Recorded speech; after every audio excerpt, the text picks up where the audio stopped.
What if I told you the future of farming isn't in soil, sunlight, or even outdoors, and that this could feed entire cities while using 95% less water?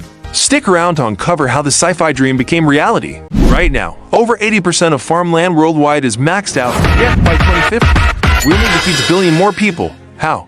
The answer is growing straight up. Vertical farms, where crops grow in climate-controlled skyscrapers, are revolutionizing urban food production. No soil, no seasons, no limits. Plants grow in nutrient-rich water, not dirt. That's hydroponics. Specially tuned LED lights replace sunlight, boosting growth by 50%.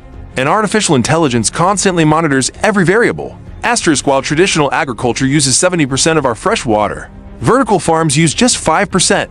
They yield 10 times more crops per square foot, and they do it right inside cities. Asterisk, from seed to harvest in just 3 weeks to 3 times faster than fields. No pesticides.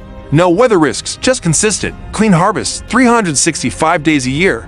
Asterisk, in Newark, New Jersey, AeroFarms grows 1 million pounds of greens annually in a repurposed steel mill. No sun, no soil, just science. Asterisk, Singapore imports 90% of its food, but thanks to vertical farms like Sky Greens, it's now growing leafy greens locally in high-rise towers. Asterisk, the biggest hurdle, energy. These farms consume lots of electricity, but solutions are emerging. Solar-powered vertical farms are now cutting energy costs by 40%. New LED technologies reduce power needs by 30% every 5 years. Asterisk, imagine picking fresh basil from your building's 15th floor farm. Companies like Plenty are already making this a reality near San Francisco. With automation and AI, these farms will soon grow stable crops like wheat and rice vertically, something impossible just 5 years ago. Asterisk, you can be part of this agricultural revolution. Look for vertical farm products at your local grocer. Support urban farming initiatives. Together, we can grow a sustainable future.